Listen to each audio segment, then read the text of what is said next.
Imagina haber dedicado toda tu vida a construir un legado con tus propias manos, solo para que tu propia familia intente arrebatártelo.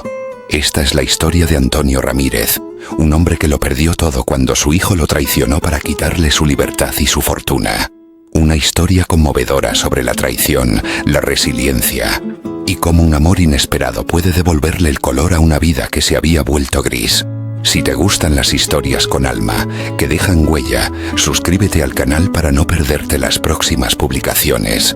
Ahora, adentrémonos juntos en el legado recuperado. El legado recuperado. Las piedras que hablan el viento. Ese viejo alfarero de las colinas moldeaba suavemente las copas de los olivos centenarios que custodiaban el valle. Sus troncos, retorcidos como columnas de un templo pagano, parecían contorsionarse bajo el peso de 1000 historias de sol y escarcha. La brisa, cargada del aroma a tierra seca, tomillo silvestre y el dulce y lejano perfume del trigal maduro, pintaba el paisaje con una paleta de tonalidades doradas y verdes plateados bajo el cielo infinito de la meseta castellana. En el fondo del valle, como un capricho del tiempo que se resistían a pasar, se arracimaba la pequeña ciudad de Valverde del Ducado. Sus calles empedradas no eran simples senderos. Eran venas por las que había circulado la vida durante siglos, testigos mudos de risas, lloros, mercados y procesiones. Cada adoquín, gastado y lustroso por el ir y venir de generaciones, era un párrafo en el gran libro del pueblo, un volumen escrito con el roce de las alpargatas, las ruedas de los carros y las suelas de los niños que corrían hacia la escuela. Allí, anclada firmemente a la tierra como si sus cimientos fueran raíces profundas, se erguía la casa de Antonio Ramírez. No era la más grande, pero sí la más cuidada. La fachada encalada brillaba bajo el sol de la tarde, ciega de pureza, y las contraventanas de un verde desvaído por el sol y la lluvia susurraban historias de innumerables inviernos y veranos. La casa, con su maceta de geranios en cada ventana, respiraba una serenidad austera, un reflejo perfecto del hombre que la habitaba. Antonio, a sus 68 años, era la columna vertebral de aquel lugar. Su espalda, aunque algo menos recta que antaño, aún mantenía la dignidad inquebrantable de quien ha cargado con responsabilidades sin flaquear. Sus manos, grandes y nudosas, eran mapas en relieve de una vida de trabajo. Las cicatrices blancas de antiguos cortes con ladrillo, las callosidades perpetuas de manejar la paleta y el mortero, y unas uñas siempre cortadas con precisión de cirujano, a pesar de la fina capa de cal incrustada que nunca del todo desaparecía, como un recordatorio perpetuo de su oficio. Pero su mirada era lo más revelador, unos ojos de un color avellana desgastado que en su juventud debieron brillar con la fogosidad de un toro bravo, pero que ahora guardaban la calma profunda y un atisbo de melancolía serena de quien ha visto pasar la vida sin apenas pestañear, aceptando sus gozos y sus sombras con igual entereza. Entre los vecinos de Valverde, su nombre era sinónimo de honradez. No era un cumplido vacío, sino un hecho tangible, tan sólido como los muros que levantaba. Cuando Antonio Ramírez daba su palabra, era más firme que cualquier contrato notariado. Era un hombre de silencios elocuentes y acciones contundentes. La juventud y el amor. El Antonio de 17 años era un manojo de nervios y músculos en formación, con la ilusión por moneda y la fuerza incansable de sus brazos por único capital. Los días entonces transcurrían en la gran obra de la década, la reconstrucción de la iglesia parroquial, dañada por un incendio. El eco de los martillos golpeando la piedra, el chirrido agudo de las sierras metálicas y las órdenes a gritos de los maestros de obras componían una sinfonía cacofónica de progreso. El polvo de la piedra caliza le secaba la garganta y se le incrustaba en los poros, mezclándose con el sudor que le corría por la espalda en surcos salados bajo el sol implacable. Fue en ese escenario de esfuerzo primal, entre andamios de madera y montañas de arena, donde la vida le deparó su mayor regalo. Dolores. Llegaba cada tarde, puntual como el carillón del reloj de la torre, acompañando a su abuela, que portaba una pesada cesta de mimbre llena de la merienda para los obreros. Pan con chorizo, tortilla de patatas y a veces un frasco de vino tinto que circulaba de mano en mano. Antonio recordaba con una precisión fotográfica que el tiempo no había logrado borrar el crujido sutil de la grava bajo los zapatitos modestos de Dolores. Llevaba un vestido sencillo, de flores pequeñas y azules, que se movía con una gracia natural que a él, acostumbrado a la tosquedad del trabajo, le parecía celestial. Su cabello, oscuro como el azabache en una noche sin luna, lo llevaba recogido en un moño que siempre se resistía y dejaba escapar rebeldes rizos alrededor de su rostro, que acariciaban su nación cuando se inclinaba. Y sus ojos eran del color de la miel recién hecha, tibia y dorada, y brillaban con una luz cálida e inteligente que parecía iluminar la polvorienta y grisácea obra. Dolores no solo repartía comida, repartía alegría, una bocanada de frescura en la jornada agotadora. Se sentaba con cuidado en un andamio bajo, evitando mancharse el dobladillo del vestido, y mientras Antonio mezclaba la arena y el cemento con la paciencia de un artesano, con los músculos de sus brazos tensándose bajo la piel morena, ella sacaba un libro de poemas con las esquinas gastadas. Era el romancero gitano de Lorca. Su voz clara y melodiosa como el agua de un manantial se elevaba por encima del ruido metálico, llenando el aire cargado de polvo de versos que hablaban de amores trágicos, gitanos de alma negra y pasiones ardientes. Antonio, que apenas había pisado la escuela más allá de lo básico, no entendía todas las palabras complejas, pero el sonido de su voz, la cadencia y la emoción que ponía en cada verso, era la música más bella y profunda que había escuchado en su vida. El cortejo fue lento, tímido, construido con la delicadeza de un relicario. Estaba hecho de miradas sostenidas un segundo más de lo necesario, que hacían sonrojar a Dolores, y de pequeños actos de servicio mudos. Ella empezó a guardarle un trozo de turrón de la abuela, el más grande y almendrado. Él, con las manos embarradas y ásperas como la lija, lo aceptaba con una torpeza que a ella le resultaba profundamente tierna, viendo la vulnerabilidad que escondía tras su fortaleza. Antonio aprendió a distinguir el sonido de sus pisadas entre el bullicio de la obra, y ella a su vez podía reconocer su silueta esbelta y fuerte recortada contra el cielo dorado del atardecer, cargando sacos de cemento de 50 kilos como si el peso no existiera. El amor entre ellos creció, fuerte y sólido, como los buenos muros que Antonio ayudaba a levantar, cimentado en el respeto y la admiración mutua. El matrimonio y la pérdida. La boda fue una celebración de toda la comunidad, sencilla y auténtica como ellos mismos. Decidieron casarse durante las fiestas patronales de San Isidro Labrador, a mediados de mayo, cuando el campo estaba en su máximo esplendor. La plaza mayor de Valverde se transformó por completo. Guirnaldas de bombillas de colores colgaban entre los balcones de madera, creando un dosel luminoso bajo el cielo estrellado.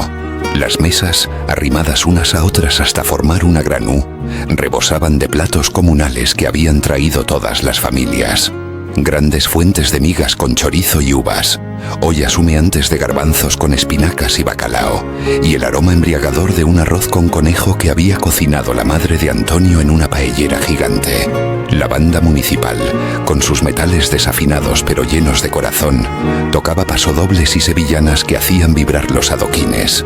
Antonio, con una valentía que solo le daba el amor, bailó con Dolores en el centro de la plaza, bajo la atenta y sonriente mirada de todo el pueblo. Él, torpe con los pies pero firme en sus brazos, la guiaba mientras ella reía, con el vestido blanco sencillo girando a su alrededor. En ese momento, sintió que era el hombre más afortunado sobre la faz de la tierra. Con sus propias manos, Antonio había construido su hogar en un solar que compró ahorrando céntimo a céntimo. No fue solo un acto de construcción, sino de amor puro. Cada ladrillo que colocaba lo imaginaba como un cimiento para su futuro con Dolores. Nivelaba las baldosas pensando en la estabilidad que quería para su familia. Dolores, por su parte, hizo de aquel espacio de cemento y yeso una verdadera casa. Bordó las cortinas de lino con motivos de girasoles, plantó geranios de un rojo vibrante en latas oxidadas que pintó de blanco inmaculado, y su voz cantando coplas antiguas llenaba cada rincón de una calidez que olía a pan recién horneado y a albahaca. La llegada de Santiago, un año después, llenó la casa de una alegría nueva, bulliciosa y desbordante. Los llantos del niño por la noche se mezclaban con las nanas suaves de Dolores, creando una sinfonía doméstica que a mi Antonio le parecía el sonido de la plenitud absoluta.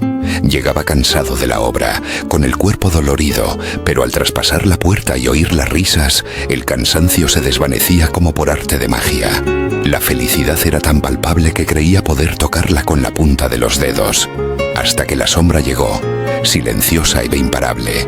Fue una decadencia lenta, cruel, que se coló en sus vidas sin hacer ruido. Dolores empezó a palidecer, a cansarse con solo subir la escalera que llevaba a los dormitorios. La tos seca que al principio atribuyeron al frío del invierno se volvió persistente, un ruido sordo que resonaba en la noche. Los médicos del pueblo movían la cabeza con preocupación creciente. Antonio, desesperado, vendió la motocicleta que tanto le había costado comprar. Empeñó la cadena de oro que le había regalado Dolosa por su 20º aniversario. Hizo innumerables viajes a la capital para consultar con especialistas de renombre. Pero el diagnóstico, cuando finalmente llegó, fue una sentencia inapelable. Una enfermedad degenerativa e incurable que iban a apagar su luz poco a poco. Las tardes de canto y poesía se convirtieron en tardes de un silencio opresivo, rotas solo por los quejidos de dolor que a Antonio le desgarraban el alma. Él la cuidaba con una devoción absoluta, con la misma meticulosidad que ponía en su trabajo. La cambiaba, la alimentaba con paciencia infinita. Le leía los mismos poemas de Lorca que ella le leyó a él en la obra, intentando devolverle, con una voz quebrada por la emoción, un ápice de la paz y la belleza que ella siempre le había dado. La noche de su partida, la luna llena, redonda y fría, se colaba por la ventana de la habitación, bañando el rostro de Dolores en una luz plateada. Antonio estaba sentado a su lado, sosteniendo su mano, que ya se sentía tan frágil y liviana como el ala de un pajarillo. Dolores abrió los ojos, ya sin ese brillo de miel que los caracterizaba, y musitó con un hilo de voz. «Cuida de Santiago. Sé feliz, mi amor. Sé feliz». Un último suspiro, suave como el aleteo de una pluma, y se fue. El silencio que quedó fue ensordecedor, más doloroso que cualquier ruido.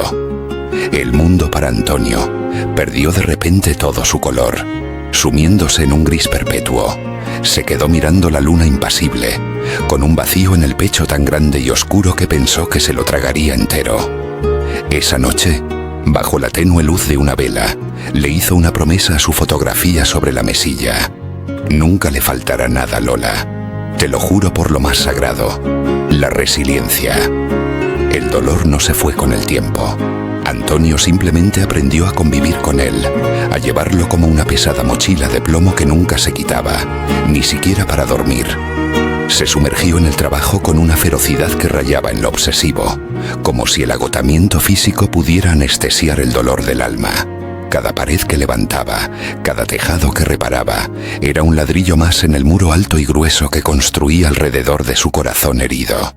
Su pequeño negocio de materiales de construcción, al que llamó Ramírez e Hijo, con una esperanza de futuro, se convirtió a la vez en su refugio y su condena, el lugar donde podía olvidarse de sí mismo durante horas.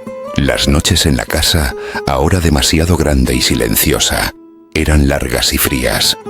Después de cenar y poner a Santiago a dormir, se sentaba a la mesa de la cocina con un cuaderno de cuentas de hojas cuadriculadas y una calculadora antigua. Bajo la luz amarillenta de un flexo, repasaba cada factura, cada recibo, calculando hasta el último céntimo con una concentración férrea. Lo que se gana con sudor se guarda con cuidado. Era su mantra, una frase que repetía como un rosario laico. Mientras otros vecinos se compraban coches nuevos o se iban de vacaciones a la costa, Antonio invertía cada euro ahorrado. Compró un solar aquí, un local comercial allá. Su fama de hombre serio, cumplidor y de palabra firme le abría puertas que a otros se cerraban. Los años pasaron, grises y monótonos, y el esfuerzo callado, gota a gota, día tras día, se convirtió en un río subterráneo de 6 millones de euros, una fortuna invisible, guardada en cuentas bancarias discretas y en los papeles de propiedades que ocultaba con recelo en una caja fuerte empotrada bajo un ladrillo suelto en el suelo de la cocina, justo debajo de la mesa. Era el legado para Santiago, la materialización de su promesa a Dolores, la semilla de la ambición. Santiago creció bajo la sombra alargada de un padre ausente, siempre enterrado en el trabajo, y bajo la leyenda dorada de una madre perfecta, un ángel intocable al que nunca conoció. Estudió medicina, un título que llenó de un orgullo silencioso a Antonio, quien veía en ello un ascenso social que él nunca pudo tener. En la facultad se casó con Elena, una mujer de ciudad, elegante, con una sonrisa amplia y blanca que encandilaba en las reuniones sociales, pero que, en la intimidad del hogar, se transformaba con demasiada frecuencia en una mueca de insatisfacción perpetua. Para Elena, la austeridad de Antonio no era una virtud, sino una tacañería bochornosa, un anacronismo incomprensible. «Mira esta casa, Santiago», decía recorriendo el salón con un dedo índice que recogía un polvo imaginario. «Tu padre tiene más dinero que la mitad del pueblo junto y vive como un jornalero. Es un insulto a la inteligencia. Ese dinero debería estar circulando, debería estar dándonos la vida que merecemos, no acumulando polvo en una cuenta bancaria. Podríamos tener una clínica privada, podríamos vivir en la capital». Santiago al principio se defendía con debilidad. «Es su dinero, Elena. Se lo ha ganado a pulso, con el sudor de su frente. No tenemos derecho». Pero la presión de Elena era constante, un goteo imparable que va horadando la roca más dura. Usaba todas las armas a su disposición. La comparación con los demás. «Míralos, Ferrero, con la clínica nueva y el Mercedes último modelo. Nosotros seguimos en este consultorio cutre con un coche de 10 años. La manipulación a través de su hijo Javier. Javi se merece estudiar en el extranjero, tener oportunidades que nosotros no tuvimos. Vas a privarle de eso por la terquedad de tu padre. E incluso el desprecio velado, el más efectivo. A veces pienso que no tienes ambición, Santiago, que eres igual que él, que te conformas con migajas». Javier, creciendo en la era de las redes sociales y el consumo inmediato, era un blanco fácil para el discurso de su madre. Veía a sus amigos de instituto exhibiendo coches de alta gama, zapatillas de marca de cientos de euros, viajes a Ibiza para Semana Santa. «Abuelo es un roñoso», llegó a decir una vez en la cena, repitiendo sin saberlo las palabras que había oído a su madre. «Con lo que tiene podríamos tener una casa con piscina en la urbanización. En vez de eso, vive como un muerto de hambre». Poco a poco, la respetable admiración que Santiago sentía por su padre, por su integridad a prueba de bombas, se fue agrietando. Empezó a magnificar sus pequeños olvidos, normales a su edad, transformándolos en síntomas de una decadencia imparable y peligrosa. Un día que Antonio olvidó apagar el gas después de hacer un café, Elena lo citó como prueba definitiva de su incapacidad. La semilla de la traición, regada diariamente por la ambición desmedida y la incomprensión, echó raíces profundas y venenosas en un terreno que antes era fértil solo para el amor y el respeto. La traición. La decisión final fue tomada en la más absoluta de las oscuridades, en el salón de su casa, con las persianas bajadas. Santiago, con el corazón encogido por una mezcla nauseabunda de miedo, codicia y una terrible culpa que intentaba ahogar, se había convertido en un extraño para sí mismo. Pasó horas nocturnas frente a la pantalla azulada del ordenador, buscando en foros legales sombríos y páginas de dudosa reputación. ¿Cómo declarar incapaz a un familiar? Testamentos y tutelas. Ley de enajenación mental. Encontró a un abogado de moral flexible, un hombre con corbata chillona y una sonrisa deslucida que solo veía el color del dinero. Juntos, entre cafés y carpetas de piel sintética, urdieron la mentira meticulosamente. Falsificaron informes médicos, exageraron anécdotas de despistes de Antonio hasta convertirlos en demencia senil. Consiguieron el testimonio comprado de un farmacéutico del pueblo vecino que por un puñado de euros declaró bajo juramento que Antonio a veces confundía sus medicamentos y parecía desorientado. Construyeron un expediente tan convincente en su falsedad, tan lleno de tecnicismos legales y testimonios amañados, que hasta el propio Santiago, Al leer el documento final, llegó a dudar por un momento de la lucidez de su padre. Tal era el poder corruptor de la mentira repetida 1000 veces. El día que llegaron a la casa de Antonio con los papeles del juzgado, el cielo era de un gris plomizo y bajo que amenazaba con una tormenta que nunca llegaba. Antonio estaba en el pequeño jardín trasero, podando con cuidado los rosales que Dolores había plantado hacía tantos años, sus manos expertas cuidando de las únicas cosas que le quedaban de ella. Al ver las caras graves, pálidas y decididas de su hijo, su nuera y su nieto, que avanzaban por el sendero de Lasas como una comitiva fúnebre, supo instintivamente, con un golpe seco en el estómago, que algo terrible e irreversible iba a suceder. «Padre, tenemos que hablar», comenzó Santiago evitando su mirada, clavando los ojos en la tierra recién regada. Esto es por tu bien. Los médicos están preocupados. Has tenido descuidos peligrosos. No es seguro que vivas solo. El juez ha considerado. Antonio intentó razonar. Les mostró las cuentas pagadas y ordenadas sobre la mesa de la cocina, el periódico del día que había leído y subrayado. Les habló de la última subida del precio del cemento con una lucidez y un conocimiento del mercado que eran pasmosos. Pero sus palabras, firmes y claras, se estrellaban contra la fría e impasible pared de los documentos oficiales que Elena sostenía con un aire de triunfo apenas disimulado. Vio la confusión y la vergüenza en los ojos de Javier, que apartó la mirada, incapaz de sostenerla. Pero lo más doloroso, lo que le atravesó el alma como una lanza, fue ver a su propio hijo, al niño al que había mecido en brazos, al que había enseñado a montar en bicicleta, usando las leyes que deberían proteger a los débiles para encerrarle, para declararle loco. Era la traición suprema. Mientras recogía sus escasas pertenencias en una maleta vieja, su mirada se posó en la foto de boda con Dolores, enmarcada en plata sobre la cómoda. Los dos, jóvenes, sonrientes, llenos de un futuro que ya era pasado. Sintió una punzada de traición tan aguda, tan profunda que contuvo el aliento. No solo lo traicionaban a él, estaban traicionando la memoria de todo lo que él y Dolores habían construido juntos. El amor, el esfuerzo, la promesa. Al cruzar la puerta por última vez, como un prisionero, una gota de lluvia fría y pesada cayó sobre el dorso de su mano. Parecía una lágrima del cielo mismo, que lloraba por la injusticia que acababa de consumirse. La resistencia silenciosa. La residencia La Esperanza era un lugar limpio, impersonal, donde el tiempo parecía haberse quedado estancado en un eterno mediodía gris. Olía a lejía y a comida recalentada, un aroma que se impregnaba en la ropa y en el alma. Los pasillos, largos y silenciosos, resonaban con los pasos lentos de los residentes y el crujido de las ruedas de los carritos de la medicación.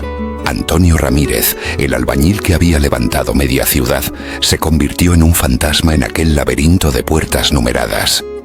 Pasaba los días hundido en una butaca de vinilo de la sala común, mirando por la ventana sin ver el pequeño jardín de tierra y unos rosales mustios, sumido en una tristeza abismal que parecía devorarle por dentro. Pero Antonio no era hombre que se rindiera fácilmente. La dignidad, esa cualidad que había cultivado toda su vida con el mismo esmero que ponía en enrasar una pared, era un fuego que las traiciones no habían logrado apagar del todo. Decidió, con una firmeza que le nació de lo más hondo, que aunque su cuerpo estuviera encerrado entre esas 4 paredes, su mente y su espíritu no lo estarían. Empezó a observar con la meticulosidad de un maestro de obras. Memorizaba los horarios de las enfermeras, los nombres y las pequeñas historias de los otros residentes. La señora Julia, que esperaba una visita que nunca llegaba. Don Manuel, que repetía sin cesar anécdotas de su juventud en la marina. Los pequeños dramas y alegrías efímeras del lugar. Fue en el jardín, su único contacto con un mundo exterior que parecía años luz, donde conoció a Isabel. Era una tarde de finales de primavera, y un sol tímido se colaba entre las nubes. Bajo la sombra de un olivo tan viejo y retorcido como las propias historias del pueblo, ella estaba sentada en un banco de madera verde, leyendo en voz baja unos versos que a Antonio le llegaron como un rumor familiar. «Puedo escribir los versos más tristes esta noche». La voz de Isabel era suave, pero estaba llena de una emoción contenida, una cadencia que hablaba de pérdida y a la vez de una resistencia serena.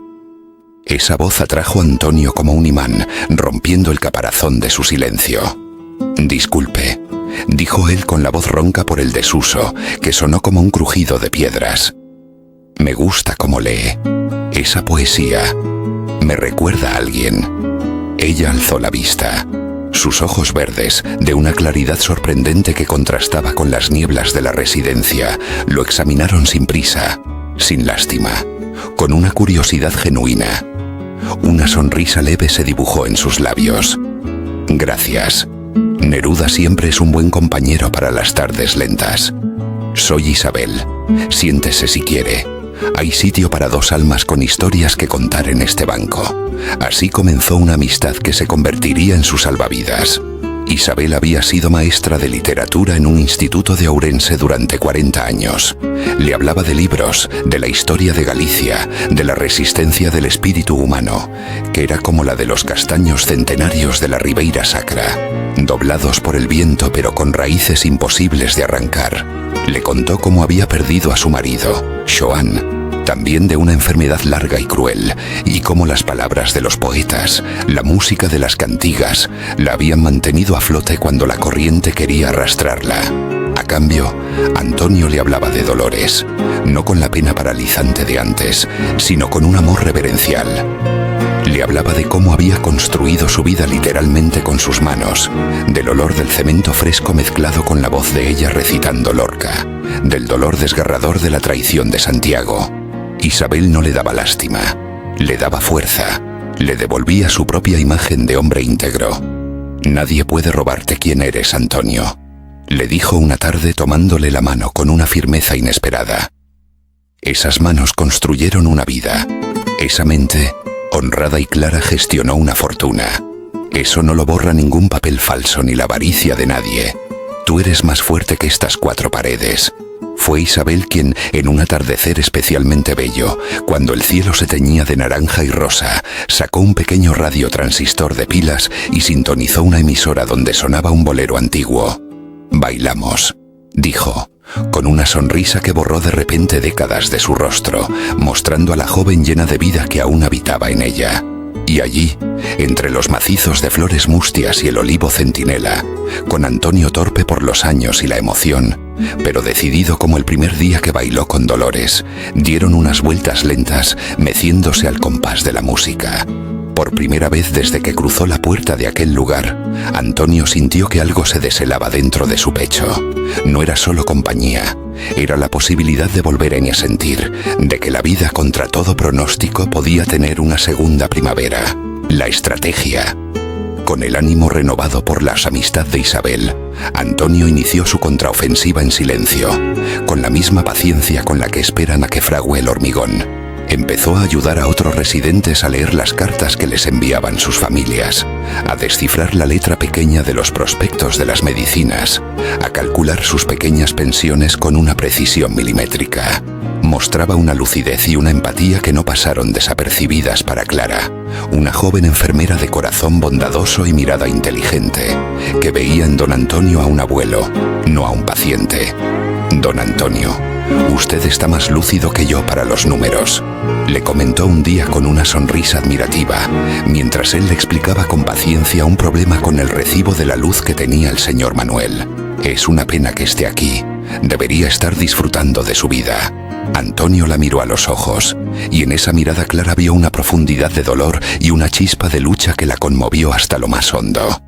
«Clara, hija», dijo él bajando la voz, «yo no debería estar aquí. Mi hijo me ha encerrado con mentiras para quitarme lo que con tanto sudor conseguí. Necesito ayuda. Necesito hablar con alguien que entienda de leyes». Clara, tras un momento de shock en el que su sonrisa se desvaneció, vio la verdad incontestable en su mirada. No era la paranoia de un anciano confundido, era la certeza serena de un hombre injustamente tratado. Esa misma tarde, fuera de su horario de trabajo, conectó a Antonio por teléfono con su prima Marta, una abogada joven pero brillante y con un firme sentido de la justicia, que trabajaba en Santiago de Compostela y estaba especializada en derechos de los mayores. Cuando Marta escuchó la historia de Antonio, su indignación fue tan grande como su determinación. Concertó una visita a la residencia y tras hablar largamente con Antonio e Isabel, supo que tenía entre manos un caso de una injusticia flagrante. «Don Antonio», le dijo cerrando su carpeta con un gesto enérgico, «lo que su hijo ha hecho es un delito grave. Han construido una mentira sobre los cimientos de la avaricia. Pero no se preocupe, los cimientos falsos se derrumban con un buen golpe de la verdad. Vamos a desmontar este castillo de naipes que han levantado, ladrillo a ladrillo». El juicio. La sala del juzgado de primera instancia de la capital de provincia era fría y austera, con paredes de madera oscura y retratos de juristas antiguos que parecían observar con severidad. Santiago y Elena llegaron impecablemente vestidos, él con un traje caro que le quedaba demasiado holgado ahora, ella con un vestido gris perla que pretendía proyectar una imagen de preocupación legítima y elegancia contenida. Trataban de parecer una familia atribulada, pero la tensión en sus mandíbulas delataba su pánico. Antonio, en cambio, llegó con un traje sencillo, el mismo que usó para la boda de Santiago, planchado con esmero por Isabel. Iba del brazo de Marta, cuya presencia joven y segura era un bastión de fuerza. En la última fila, Isabel y Clara se sentaron juntas, enviándole ondas de apoyo silencioso. Javier, el nieto, había preferido no acudir, avergonzado y confundido. Marta fue implacable, precisa como un escalpelo. Su estrategia no fue defender a Antonio, sino atacar la construcción fraudulenta de la tutela. Presentó a testigo tras testigo, el cartero del pueblo, que confirmó bajo juramento que Antonio siempre comentaba con lucidez las noticias del día. El tendero del mercado, que atestiguó su memoria impecable para los precios y las cuentas. Un médico neurólogo independiente, contratado por la defensa, que certificó tras exhaustivas pruebas la plena capacidad cognitiva de Antonio. Luego desmontó las pruebas falsas de Santiago con una meticulosidad devastadora. Señaló inconsistencias en las fechas de los informes médicos adulterados, firmas que no coincidían con las muestras notariales, y desacreditó los testimonios de los testigos, como el farmacéutico, demostrando que ni siquiera conocían personalmente a Antonio o que habían sido coaccionados. Cuando le tocó declarar a Santiago, el castillo de naipes se derrumbó. Bajo el interrogatorio incisivo y calmado de Marta, balbuceó, se contradijo, sudó copiosamente. La mentira expuesta como la luz cruda de la sala se volvió frágil y ridícula. Elena, pálida como la ceniza, miraba al frente sin ver, sabiendo que su mundo de ambición se desmoronaba. Antonio pidió hablar. Se levantó con una parsimonia que impuso silencio en la sala. Su voz, al principio baja y ronca, ganó fuerza con cada palabra, hasta llenar el espacio con una autoridad moral que venía de las entrañas. «Señoría», comenzó dirigiéndose a la jueza, una mujer de mediana edad con un rostro serio pero atento. «He pasado mi vida levantando cosas. Levanté paredes con mis manos. Levanté un negocio desde la nada. Levanté a mi hijo después de que el dolor nos arrebatara a su madre.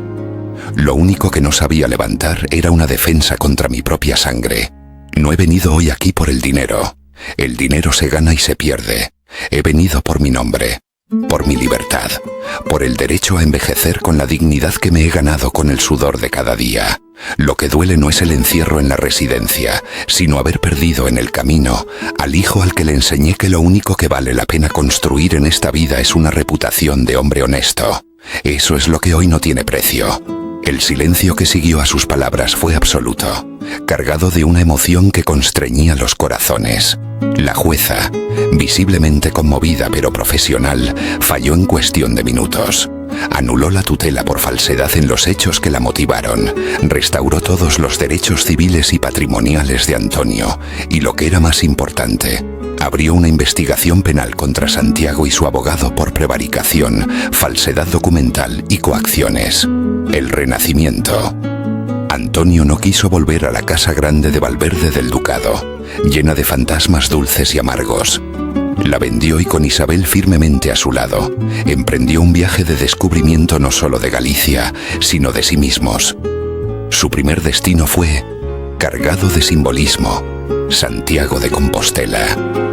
No no fueron como peregrinos por fe religiosa, sino como viajeros en busca de belleza y paz.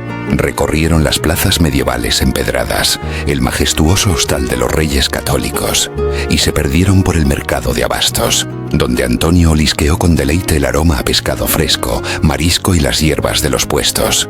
Pero el momento culminante fue la visita a la catedral. Antonio se quedó absorto ante el pórtico de la gloria. Pasó la mano sobre las columnas pulidas por millones de manos a lo largo de siglos. No vio una obra de arte divina, sino el trabajo de canteros anónimos, hombres como él, que habían dejado su huella en la piedra para la eternidad. «Mira, Isabel», susurró. Estos tipos sabían lo que era trabajar la piedra. Esto sí que es un legado. Desde Santiago descendieron por la costa verde y brava de las Rías Baixas. Alquilaron un pequeño coche y se dejaron llevar. Se detuvieron en Pontevedra, enamorándose de su casco histórico peatonal, de las plazas arboladas como la Plaza de la Leña y la Herrería, donde se sentaron a tomar un café viendo la vida pasar. Luego se adentraron en Combarro, el pueblo de los hórreos junto al mar. Pasearon por sus estrechas callejuelas de piedra, con las cruceiros vigilando el horizonte y los hórreos, esas despensas elevadas de piedra, plantados sobre la misma roca que bañan las olas. El sonido del Atlántico golpeando contra los muelles y el olor a sal y madera mojada les llenó los sentidos.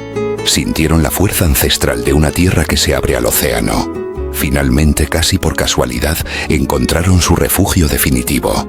Fue en una pequeña aldea de pescadores en la ría de Arousa, llamada O Xardín. La casita era blanca, de una sola planta, con contraventanas de un azul intenso, como el cielo de un atardecer veraniego después de la lluvia. No era una casa cualquiera. Estaba construida en un pequeño promontorio, de manera que desde su porche de madera se dominaba toda la entrada de la ría, con las bateas, las plataformas de cultivo de mejillón, alineadas como puntos suspensivos en el agua. Al fondo, la silueta verde de la isla de Arousa cerraba el horizonte. El sonido del mar, eterno y poderoso, sustituyó para siempre al silencio opresivo de la residencia. Por las mañanas, el aroma a sal y a marisco fresco se colaba por las ventanas, mezclado con el humo leñoso de las chimeneas de las casas vecinas. Las gentes del lugar, de carácter reservado pero de una honradez a prueba de vendavales, les acogieron sin preguntas incómodas. Antonio, el hombre de tierra adentro, aprendió a distinguir las mareas, a escuchar los ritmos del agua, y en ese diálogo constante con el mar encontró una paz profunda que nunca había conocido. Fue en el jardín de su nuevo hogar, una tarde en la que la ría estaba como un espejo y el aroma a sal y a camelias que Isabel había plantado inundaba el aire, cuando Antonio le pidió a Isabel que se casara con él. Isabel comenzó tomándole las manos. No es para olvidar a Dolores, eso sería imposible y desleal. Es para honrar la vida que ella me enseñó a mimar, para construir algo nuevo desde las cenizas de lo viejo. Quiero pasar los años que me quedan a tu lado, viendo amanecer sobre esta ría. Y sacó un anillo sencillo de plata gallega, con el motivo de una vieira, el símbolo del peregrino. La boda fue íntima y emotiva. Se celebró en la misma playa de arena blanca y fina de O Xardín, con el mar como testigo majestuoso.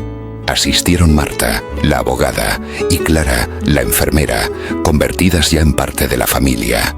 También llegó Javier, con un ramo de flores silvestres y una disculpa sincera escrita en sus ojos. Santiago y Elena no fueron invitados. La celebración fue en una marisquería típica del pueblo, con langostas a la plancha, percebes recién cogidos que sabían a océano puro, navajas y un albariño fresco y afrutado que sabía, para Antonio, a felicidad recobrada. La nueva vida fue un verdadero renacer. Antonio aprendió a pescar con los viejos del lugar en una pequeña barca, a pasear sin rumbo por senderos que olían a eucalipto y a musgo húmedo, a disfrutar del simple placer de ver una puesta de sol con la mujer que amaba, pintando el cielo de naranjas y morados sobre las bateas. Isabel escribía cuentos sobre la gente del pueblo, sobre las leyendas de meigas y mouras que, se decía, habitaban en los bosques cercanos. Juntos crearon un pequeño huerto donde cultivaban sus propias patatas y grelos. Recibían a Javier los fines de semana, reconstruyendo lentamente con paciencia el lazo familiar que se había roto, y participaban de la vida social de la aldea. La fiesta del marisco en el puerto, donde todo el pueblo se reunía alrededor de grandes calderos de caldeirada. La romería de San Xoán en una carballeira cercana, donde bailaban al son de las gaitas y las panderetas bajo las estrellas, rodeados de una alegría sencilla y verdadera, muy lejos de la ambición que casi lo destruye. Antonio, que había vivido para trabajar, aprendió por fin a vivir. El intento de reconciliación, la caída de Santiago fue estrepitosa. Perdió su licencia médica, su reputación se hizo añicos en el pueblo y en toda la comarca, y Elena, al ver que el pozo se había secado, lo abandonó, llevándose lo poco que quedaba en la cuenta corriente. La soledad absoluta y la vergüenza pública le hicieron ver con una claridad dolorosa la monstruosidad de sus actos. Una tarde de otoño, con el viento norteiro soplando con fuerza y encrespando el mar de la ría con olas blancas de espuma, se presentó en la casa de Oxardín. Encontró a su padre e Isabel tomando una taza de chocolate caliente y unas rosquillas en el porche, envueltos en gruesas mantas de lana para protegerse del frío húmedo. «Padre», murmuró con la voz quebrada por el viento y la emoción, el rostro demacrado y envejecido. «He venido a decirte que lo siento de verdad. He perdido todo, y en la soledad me he entendido por fin todo el daño que te hice». Antonio lo miró durante un largo minuto. No vio al hombre ambicioso y cegado por la avaricia, sino al niño asustado que una vez fue, el niño al que consolaba cuando se caía. Un suspiro profundo se escapó de su pecho. «Te perdono, Santiago», dijo con una calma que era más poderosa y solemne que cualquier grito. «El rencor es un peso demasiado grande para mis años. Te perdono por mí, para poder vivir en paz los días que me quedan». Santiago sintió un alivio inmenso, un nudo que se deshacía en su garganta. Pero Antonio continuó, su mirada perdida en la marea baja que dejaba al descubierto los bancos de arena dorada y las rocas vestidas de mejillones. «Pero el perdón no es el olvido. Lo que hiciste, quitarme mi libertad, intentar robarme mi lucidez, mi nombre, eso deja una marca, hijo, una marca que no se borra. Podemos ser cordiales, puedes venir a ver a Javier cuando esté aquí, pero la confianza, ese puente que había entre nosotros, lo quemaste tú. Tal vez con el tiempo podamos construir uno nuevo, más frágil, más estrecho, pero empezará desde la verdad, nunca más desde la mentira. Fue un perdón duro, justo, sin concesiones. No era el final feliz de un cuento, sino el comienzo realista de una posible redención». Santiago lo aceptó con la cabeza baja, comprendiendo que era mucho más de lo que merecía. Se quedó un rato más, en silencio, mirando el mismo paisaje que ahora sanaba a su padre, esperando que con el tiempo también pudiera empezar a sanarle a él. La marea alta años después, el libro del periodista Daniel Morales, El legado recuperado. La dignidad no tiene edad, basado en la historia de Antonio, se convirtió en un bestseller inesperado. Antonio y Isabel, sin pretenderlo, se habían convertido en un símbolo de esperanza. Usaron todos los royalties para crear una fundación que ayudaba a ancianos en situaciones de abuso y soledad, asegurándose de que nadie más pasara por lo que él vivió. Una mañana de verano, Antonio, ya con el pelo blanco como la espuma de las olas que rompían suavemente en la playa, paseaba con Isabel por la orilla de Oxardín. La marea estaba alta, lamiendo sus pies descalzos, y el sol brillaba sobre las aguas tranquilas de la ría, transformándola en un espejo de plata. Le dijo, apretando la mano rugosa y amada de Isabel: «Nunca pensé que de tanta oscuridad pudiera nacer tanta luz. Esta tierra, Galicia, lo cura todo. Su verde es el color de la esperanza, y su mar el sonido de la eternidad. He vivido 2 vidas en una, Isabel, y la segunda ha sido la mejor». Isabel sonrió, acariciando su brazo. «Tu historia, Mo Antonio, es un recordatorio para el mundo. Nos enseña que la vida no se mide por el dinero que acumulas, sino por la dignidad con la que vives y la esperanza que siembras en los demás, como una semilla en esta tierra fértil. Ese, mi amor, es tu verdadero legado, el que perdura». Y mientras el mar mecía suavemente la orilla, acariciando las piedras que el tiempo había pulido hasta dejarlas lisas y redondas, Antonio supo, con una certeza absoluta, que su vida humilde al final había sido como una buena construcción, firme en sus cimientos, resistente a las grietas y con un legado de amor y dignidad que perduraría como las viejas piedras de su pueblo y de toda Galicia, mucho más allá que cualquier fortuna material. El legado de Antonio perdura como las viejas piedras de Galicia, y ustedes al estar aquí son parte de que esta historia siga viva. Gracias por ver este video y por sembrar esperanza con su atención.